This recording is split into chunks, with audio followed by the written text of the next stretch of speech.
You can be seated. It's good to see you today. How we doing, church? Man, I missed being with you last week. You don't want to know. It was nasty. It was nasty. I was sick, under the weather, couldn't move. I didn't move for 48 hours from a couch or a bed, so I'm thankful for Pastor Todd. Stepped in at the last minute, had about 4 hours notice to get ready, and just knocked it out of the ballpark last week. And so I'm excited about what God has in store for us today. But before we get into it, I need your help. Okay, I need your help.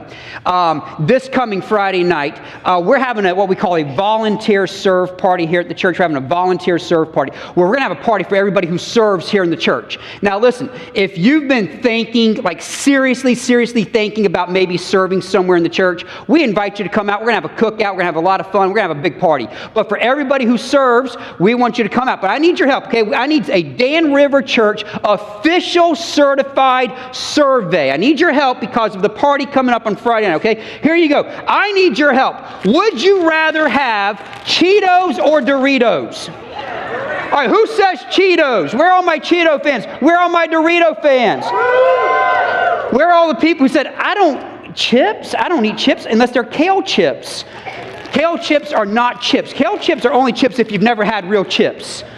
Just want you to know. All right, here you go. Who would rather have cake or ice cream? Who says cake? Where are all the cake people? Where are all the ice cream people? Folks, I found this yesterday, first time ever. This ice cream is Ben & Jerry's chocolate milk and cookies. Oh, man, I'm telling you what. I hope it doesn't melt by the time this service is done.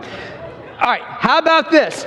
Where are all my Pepsi and Coke people? Who are the Pepsi people? Pepsi. Where are all the Coke people? Who are like, where's the Dr. Pepper and Mountain Dew? Come on, somebody. Yeah, exactly. All right, last one. I've got Hershey's and I've got Snickers. All right, where are all the Hershey people? Where are all the Hershey people? Where are all the Snickers people? Where are all the people who says, please throw that out to me right now? Please throw it out to me. I want it right now. All right. How many of you, be honest, and hey, listen, if you're sitting next to them, you be honest for them, okay? How many of you did not vote at all? How many of you didn't vote at all? You're like, I ain't raising my hand. I'm in church. I don't raise my hand. I'm dignified. I'm kidding. Not at all. Make up your mind. Make a decision.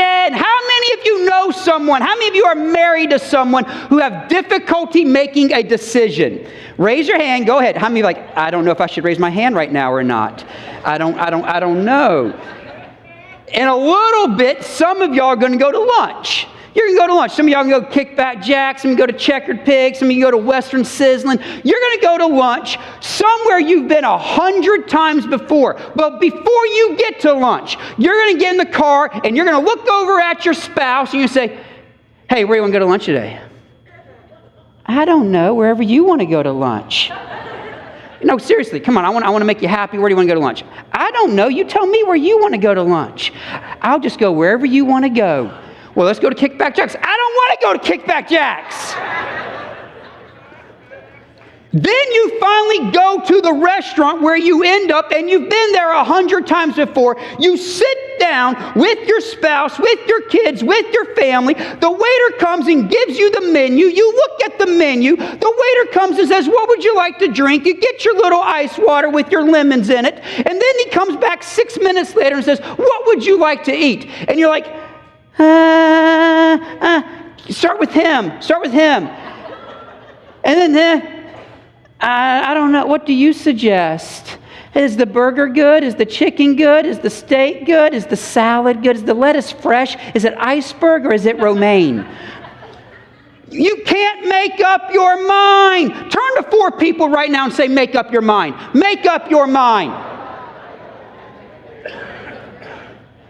Last week, our family went to Washington, D.C., and we had trouble making up our mind. We didn't know what we wanted to do first. We didn't know where we wanted to park. We ended up parking about 1.5 miles away from where we wanted to go. And you know what happens when we couldn't make up our mind? The whole van was frustrated. The whole van got frustrated because we couldn't make up our mind. We didn't know if we wanted to go see Jefferson first, Washington first, Roosevelt first, Arlington National Cemetery first. And because we couldn't decide, Everybody was getting a little crazy. At least the three of them were. I was calm. I didn't lose it at all. What happens is, when you don't decide, it frustrates and confuses everybody around you. We are finishing up a series today called MISFITS. MISFITS. I've loved this series. We have taken a look so far at 3 different people who went from being different to difference makers. They went from being different to difference makers. John the Baptist, Esther, and Abraham. They were different, but God allowed them to become difference makers. We've been working as a working definition for misfits is this. It is someone whose behavior or attitude sets them apart from their surroundings. Someone whose behavior and attitude has set them apart from their surroundings. They're not like everybody else. In fact, one of our key verses has been in Romans 12:2. Romans 12:2 says, "Do not copy the behavior or the patterns of this world." Do not copy the behavior or the patterns of this world. This world has a way in which it thinks and in a way in which it lives. This world has a way in which it thinks and in which it lives. God says, don't copy what you see and don't copy what you hear just because it looks good and sounds good. That's how you are set apart. That's how you go from being different to a difference maker. Today, as we finish this series, we're looking at one last guy who was absolutely a misfit from the rest of his culture, from the rest of his surroundings, from the rest of his environment, because there came a moment in time when he made a decision. He decided, I'm going to follow God even when everybody else who used to follow God has stopped. There was a moment in time when God's people chose to stop following God, except for this one person. And so this one person then begins to tell his whole community, make up your mind. Make up your mind. Just make a decision. Decision making is hard sometimes. But don't you know this? That not deciding is deciding. Not deciding is deciding. When you keep wavering, when you keep going back and forth, you are making a decision. And the decision is, I'll go whichever way I feel like today. Whichever way I feel like waking up today is going to determine how I make decisions, how I think, how I talk, what I do, how I treat people. And so you go based on your feelings and on your emotions from one day to the next, and nobody ever knows. Not deciding is deciding. And so listen to me, church. If you don't catch anything else, catch this. Today, one simple thing. God wants all of your heart. God doesn't want part of your heart. He wants all of your heart. In fact, you have a real enemy. You have a real enemy. And the enemy, what's the number one way? Not the only way. Not the only way, but the number one way that the enemy can hurt God. You know what the number one way that the enemy can do to hurt God? It's when he takes the people of God, he takes their heart, and he turns it from worshiping the one true God to worshiping and serving everything but God. When the enemy takes the people of God's hearts and turns it from worshiping God to worshiping and serving other gods, the enemy wins.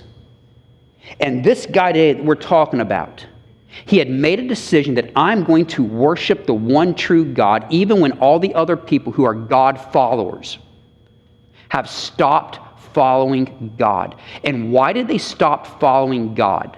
They stopped following God for one very simple reason. And if you're taking notes, here's what I want you to write down today. Because they fell for this lie, that the world promises what only God provides. The world promises what only God provides. We make promises that we can't keep or that we won't keep. We make promises that we can't keep or that we won't keep. I'll prove this to you. Bobby, do you have your wallet on you? You have your wallet on you, Bobby? Bobby, can you give me a $1 bill? Just give me a $1 bill, all right? I don't have any money at all on me. I have zero money at all. And so I need $1. Help me out. I know you always carry money. There you go. Oh, yeah, you got a 20. Don't give me that. Give me that. Thank you. I don't know if you tithe yet or not, but here you go. on the back of this $20 bill. It's on every dollar bill. You can pull out your dollar bill. You know what it says. On the back of every single currency, it says a 4-word statement. In God, we trust. In God, we trust. This dollar bill promises everything but what God promises. Money. Think about money for a second. Money says if you have enough of it, if you have enough money, you will be happy and you will be secure. You will be happy and you will be secure if you have enough of these. I've talked to a lot of people. And let me tell you something. When a doctor calls and says, you need to come in, this did not give them the security that they needed. This did not give them the happiness that they needed. No matter how many of these they had, when a spouse walks in and says, I'm out of here, this did not give them the happiness and the security that it promised them. When a kid walks into your room and says, I don't want to see you again. I don't want to talk to you again. I don't want this Jesus that you talk about. This does not give the happiness or the security that it promises. And what happens for many of us, we believe the lie, we fall for the lie, that this will promise what only God provides. And what happened in this guy's day, and this is a guy by the name of Elijah, you've heard of him before. God followers, God's people believed that this world, something other than God, could provide what only God can provide. And so Elijah was a prophet. A prophet would hear from God and tell God's people what God said. Elijah was called by God to confront an evil king named Ahab. Now, Ahab was about as evil as they come. Ahab was married to the most evil woman who had ever lived, a woman by the name of Jezebel. Men, if you think you have it bad, just go read about Jezebel. Trust me, she ain't nowhere near Jezebel. King Ahab was the 19th straight evil king. He did evil in the sight of God. But the Bible takes it one step further and say, not only was he the 19th straight evil king, he was more evil than the 18 kings before him. So God had called Elijah to confront him because Ahab had somehow manipulated God's people. And they began to turn their hearts from God and began to worship and serve the gods of the culture of that day. They began to serve the gods of Baal. Baal was the god of sun, the god of fire. They began to serve the gods of Asherah. Asherah was Baal's wife.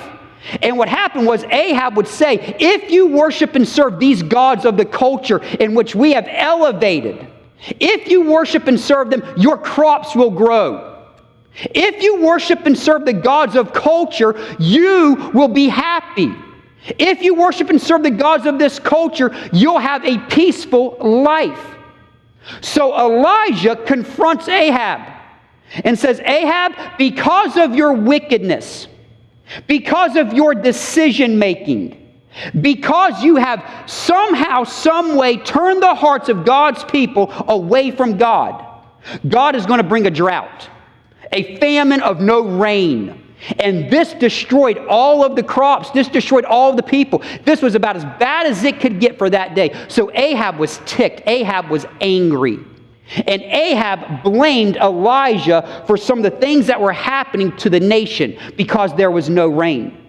So Ahab got so angry, so ticked at Elijah, he wanted him dead. In fact, he was the nation's most wanted. Now, Ahab did not want Elijah dead or alive. He wanted him dead. He said, kill him on sight. So Elijah, out of fear, he runs away. He runs away. He's discouraged. And so he goes to this town called the Kerith Ravine. It's like a wilderness. There's a brook there, and he goes there to sit to die. He has nothing. He's sitting under a tree, and as he's sitting under a tree at the Kerith Ravine, every single morning, a raven would fly overhead and drop food in his lap. He would have enough food for that day, and then he would drink from the brook. And as Elijah is hiding, as Elijah is running for his life, he begins to discover once again that only God provides what this world promises. God provides my daily needs. And he sees the provision, the supernatural provision of God while he's sitting at the Kerith Ravine. Then he begins to go to his town that he's been to many times before. On his mission journeys, he went to this one town called Zarephath. So he goes to this town called Zarephath, where every time he went there, he stayed with the same family. There was a woman there whose family was very hospitable to Elijah. In fact, her family loved Elijah so much, they made a special room for him upstairs in their house. He had his own room every time he came. They were hospitable. It's all they could do because they were so poor, but they could open up their home to him. So they opened up their home. And a few years earlier, this woman's husband had died. Now, it was a miracle they were able to have children. So this woman is now a widow, and the woman's husband had died. Elijah is about to go through the town again. Remember, he's running from Ahab. And as he gets ready to enter the town, a few days before Elijah enters town, this woman's son dies. So her husband is dead, and now her only remaining family member, her one and only son, has died. Elijah doesn't know this until he shows up into town. He says, "Where's your son?" And the woman says, "He's passed away." And Elijah says to this woman, "Because every time I've come through this town, you have blessed me with your hospitality and your generosity. You have done stuff for me, the man of God, without expecting anything in return. God now wants to do something supernatural for you." And he said to the woman, he said, "Bring me your dead son." So the woman brings Elijah her dead son. He takes him upstairs into the room where he stays all the time. He lays him on the bed where he had slept. And Elijah lays on top of the dead son. And he breathes his breath into the dead son. It's the first recorded mention of CPR in Scripture. And he breathes into the dead son, and the dead son comes back to life. So while Elijah is fearful for his life, hiding from King Ahab, he sees that only God provides what the world promises, and then he sees the supernatural power of God that this world cannot match, because only the giver of life can bring that which is dead back to life. So Elijah, in his discouragement, in his fearfulness, he sees the supernatural provision of God, and he sees the supernatural power of God.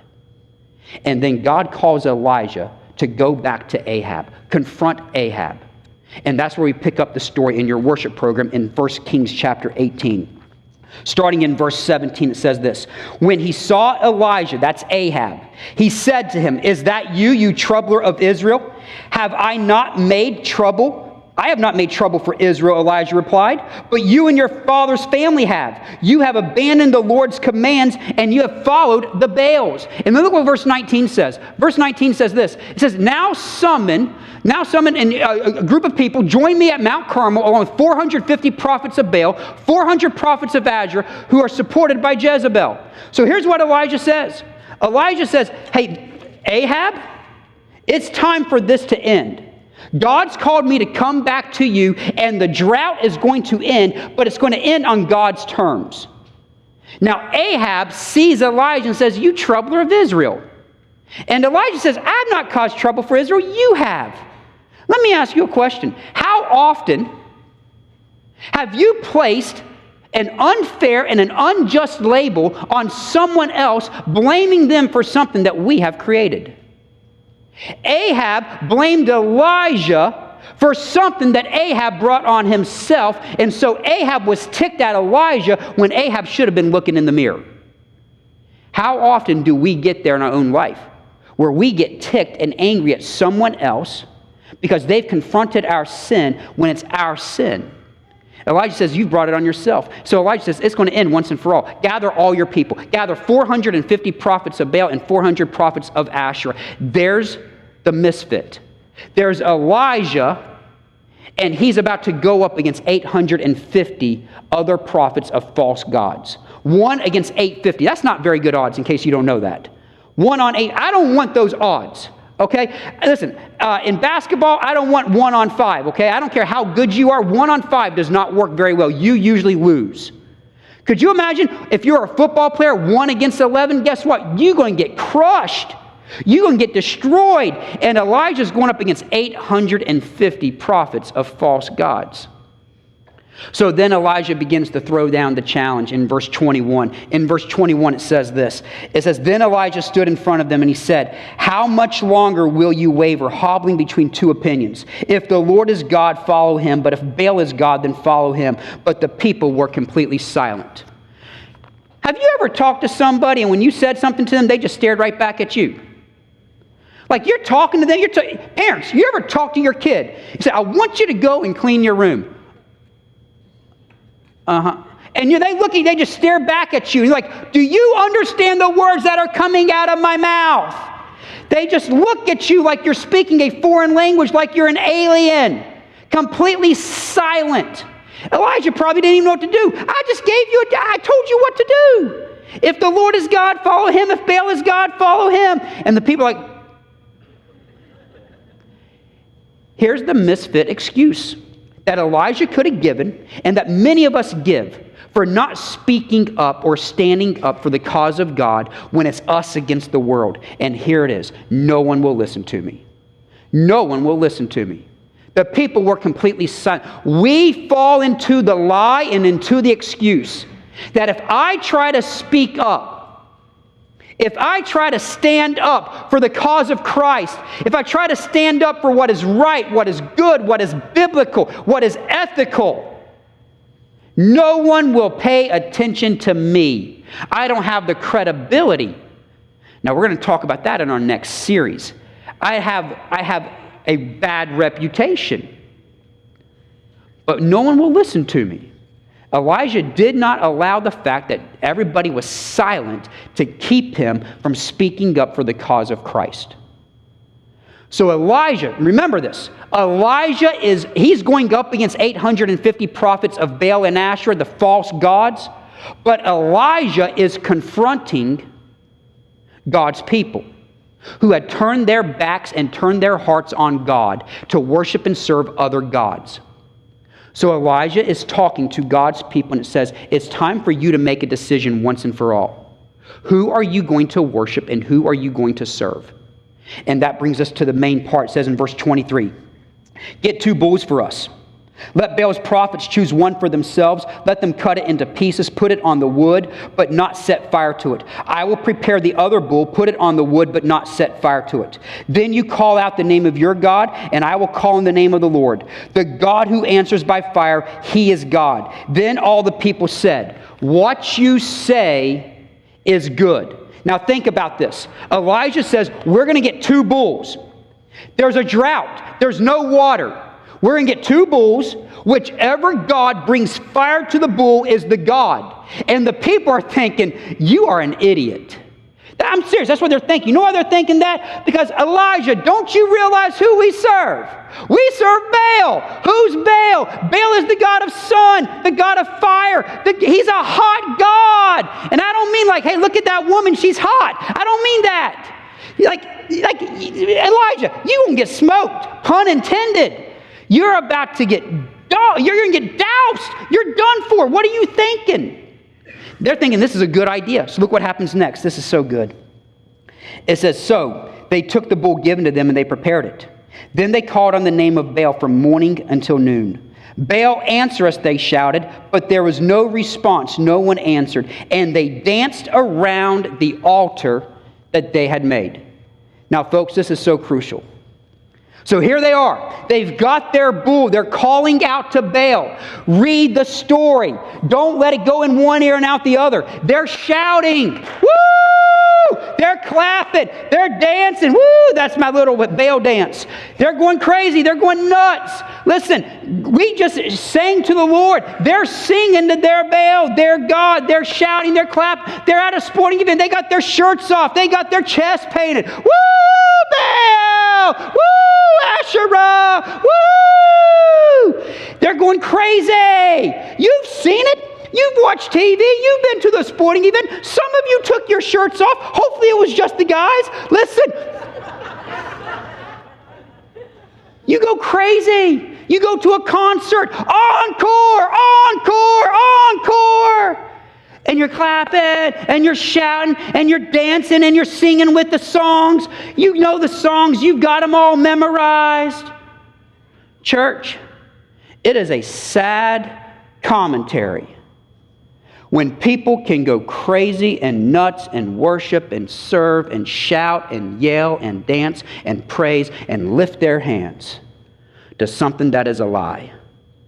When those of us who serve and worship the one true living God, we're afraid to lift our voice on Sunday morning with the family of God. When we can't even sing, "Great are you, Lord." When we can't even sing because we're afraid what someone beside us might think. Well, I'm a man, I don't sing. I'm a man, I don't lift my hands. We get so caught up in what we think is appropriate, even here in the family of God, that we get embarrassed or shy or afraid to worship and serve and shout and praise and lift our hands to a holy God. But yet everybody who worships a false God has no problem going crazy over that. Now, here's what I love next. I love Scripture. How many of you know someone who's a little sarcastic? Raise your hand. How many of you know someone who's a little sarcastic? How many of you, some people have the gift of sarcasm? That's their spiritual gift. Yeah. Don't be excited about that, by the way. That's not one of those gifts that you go around, I got the spiritual gift of sarcasm.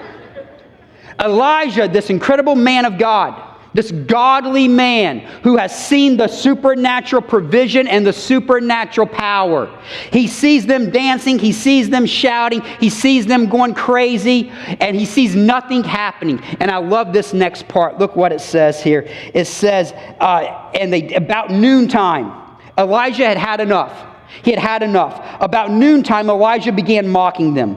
"You'll have to shout louder," he scoffed, "for surely he is a god. Perhaps he is daydreaming. Perhaps he's relieving himself. Or maybe he's away on a trip or asleep or needs to be awakened." Elijah begins to talk smack to them.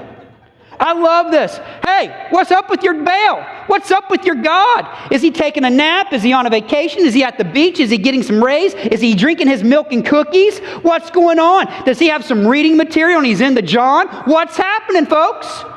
Come on. Is he deep in thought? He just starts trash talking them. Remember, this is 1 against 850. I'm not sure this is a good idea, but he does. And then in verses 28 through 35, you ought to go and read it. In 28 through 35, the people keep shouting, the people keep dancing, and Baal never shows up. So finally Elijah says, "It's my turn. It's my turn." Remember, there's a drought. There's no water. What's the opposite of fire? Water. What extinguishes fire? We've got some firemen with us today. What extinguishes fire? Water. There's no water. And so Elijah says, "I want you to go get 12 of the biggest buckets you've got, and I want you to fill them with water. And I want you to drench this bull as wet as you can get it, where it's just a waterfall of water coming off the bull into a trough." And the people's like, "All right, we had our chance. Now it's your chance." So they do exactly as Elijah says. So this bull is drenched. Water's coming off of it. It's falling. It's in a basket around the bull. And then we pick up in verse 36, and look what it says.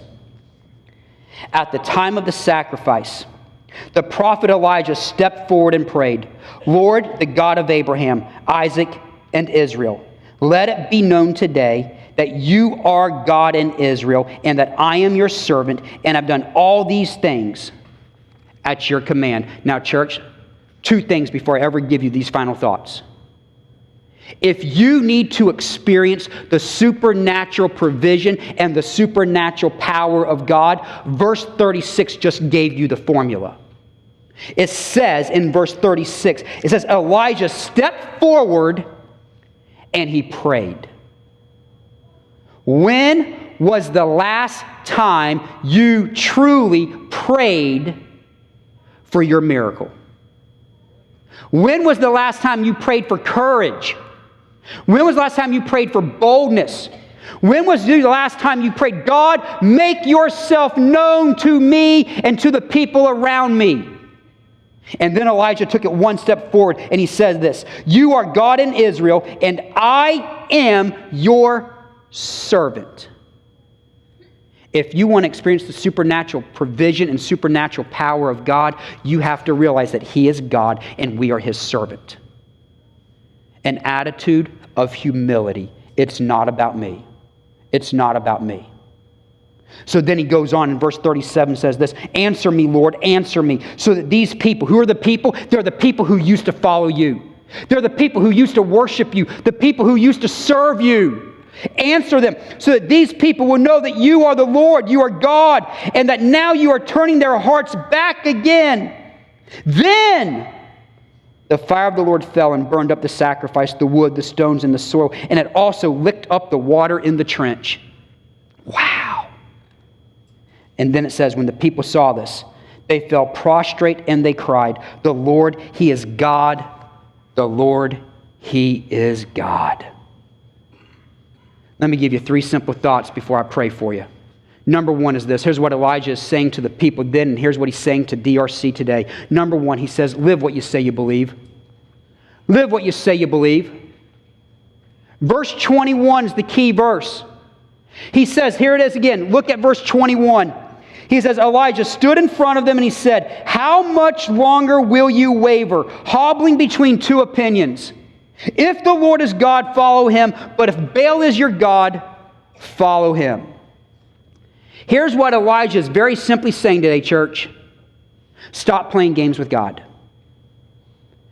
It's okay. He's telling the people of God, it's okay. It's okay if you no longer believe that God is the one true God. Just go ahead and live what you actually say you believe. There are most people in this room today. In fact, I would say maybe 100%, but there may be 1 or 2 who would say, I believe that there really is one God and His name is Jesus. Most people believe in Jesus. There are very, very, very, very, very, very, very few people who do not believe in one God. Now, it may be, depending on what God it is, but most people believe in one God. And Elijah's saying, most people in here, you're not going to say, I'm worshiping Baal. Most people in here aren't going to say, I'm worshiping a false God. Why? Because most people in here are going to say, I believe that there's one God. But yet, here's what Elijah is saying then, and here's what he's saying today. You say you believe there's one God, but you have elevated so many other things to the place where God is supposed to live. And anytime anything gets elevated to the throne of your life other than God, it is called idolatry. Anytime anything gets elevated to the throne of your life, it's called idolatry. And Elijah is confronting the people of God who have placed other things at the throne of their life other than God. And folks, I'm telling you this because I've lived this. We all confront this. We all face this temptation to elevate things in our life. Sometimes it's even good things. Listen, there have been times in my life, where I have elevated church above God. I've elevated my position. I've elevated my job more than my worship of God. There have been times in my life, especially when Tammy and I lived in South Florida, we were making about 125% less than the median income of that city. There were times where, you know what, I focused way too much on money because I knew how little of it I was making, but yet God provided my daily needs. There were times, especially when I was a teenager, where I elevated sports way to a position more than it should have been. We all have a tendency, a temptation to elevate things in our life that are higher than God. And Elijah is saying, it's okay. Just go ahead and make a decision. What and who do you believe in? If you believe that there really is just one God, then elevate Him to the place where He belongs and live for Him. But if you believe that there's something else that will make you happy, that will satisfy you, that will be more fulfilling, that will bring your life purpose, then go for it. Just don't keep playing both sides of the fence. Listen, if material possessions are really what will make you happy, if having a lot of stuff, if having a bigger house, better rooms in the house, better cars, better clothes, if material possessions is really what you believe will make you happy, then Elijah is saying, go for it. It's okay if you get into major debt. It's okay if you have to steal to get stuff. It's okay if you never tithe, if you're never generous, because that's going to hold you back from getting what you say you believe. Elijah's saying, go ahead and admit what you believe and then live it. Stop wavering. Stop going back and forth. Now let me say this. I know there's probably at least 10% in this room, maybe as great as 25% of the people in this room, and I'm so thankful for you. And I'm praying for you today, right now, as I prepared this message. You're still trying to figure out what you believe. And let me just say this. You're in the right place to try to figure out what you believe. If you're still trying to figure out what you believe about Jesus, about God, about all these other things that the culture say will satisfy you and make you happy, let me just encourage you. Keep putting yourself in the place where God's word is being preached and God's people are working. Get yourself where you can hear God's word, and get yourself around God's people so you can see if God really is who God says he is.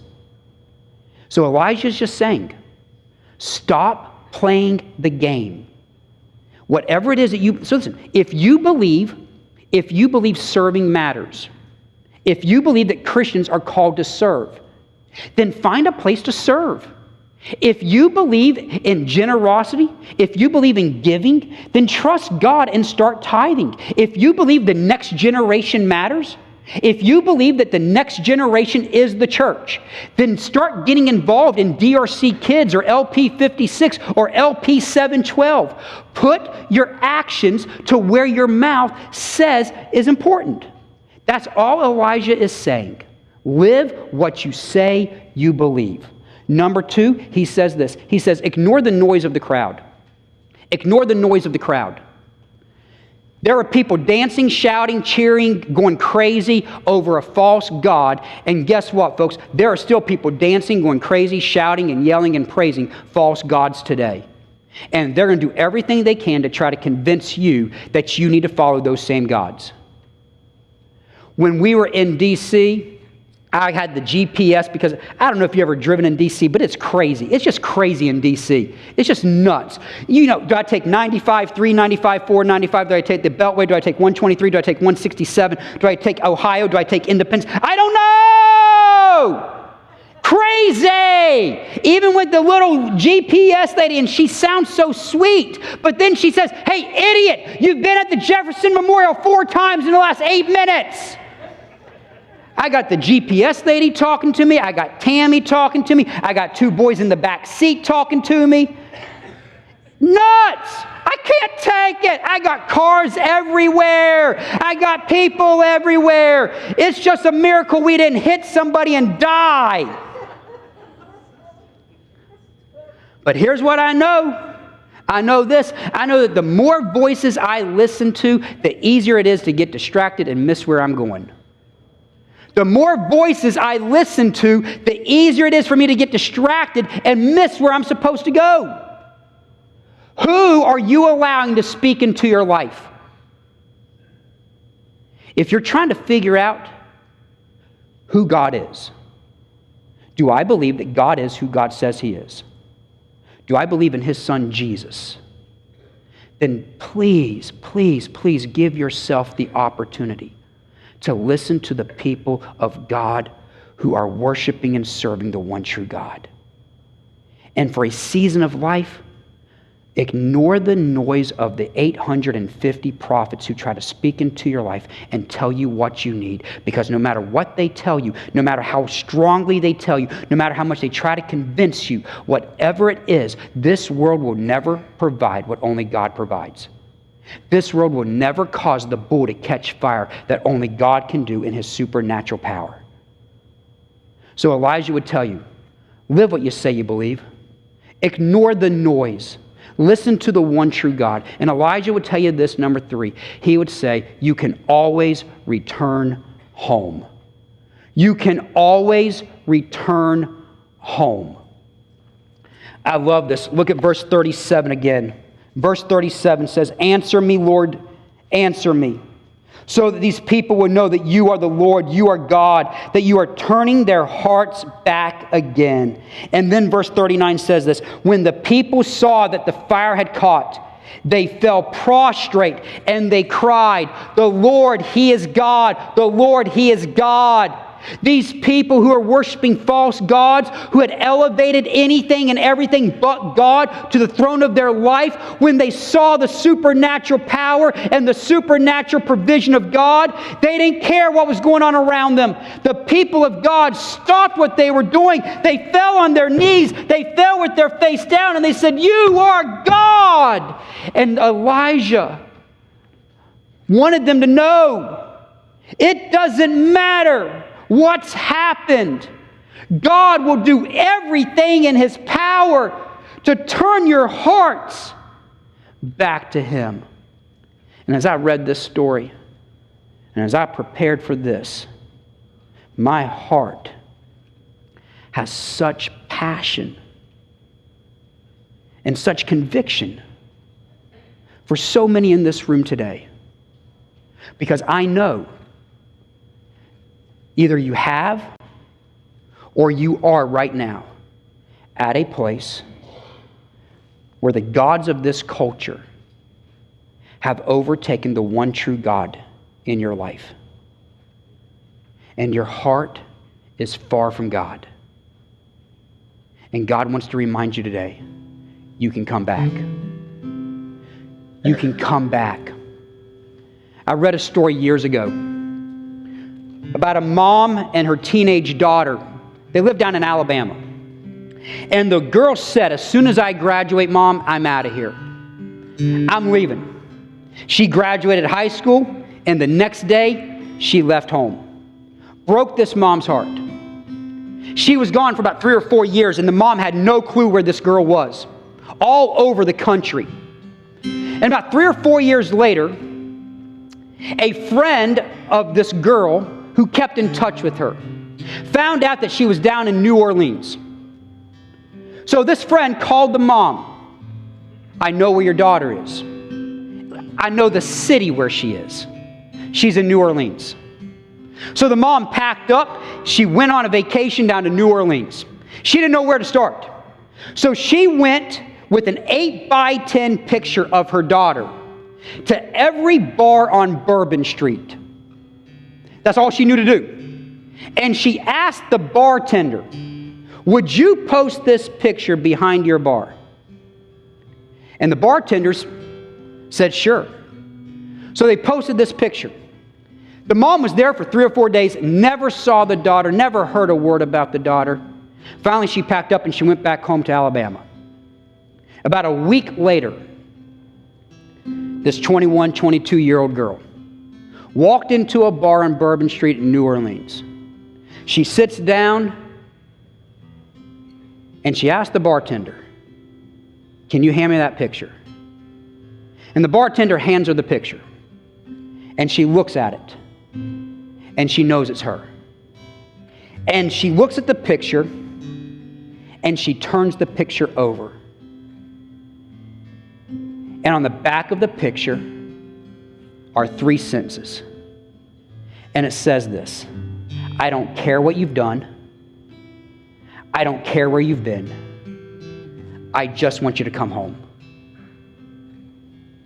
And the girl began to weep right there at this bar in New Orleans on Bourbon Street. And she packed up and she went home. And I believe God is whispering in some of your ears right now, "I don't care what you've done. I don't care how far you've walked away from me. I don't care about all the things you've elevated in the throne of your life where I belong. I don't care where you've been. I just want you to come home." The story of Elijah on Mount Carmel, it's the story of a supernatural power of God. But more important than that, it's the story of the supernatural love of God for His people. That it doesn't matter how far you've gone, you can turn your hearts back today and worship and serve and live for the one true God. Would you pray with me?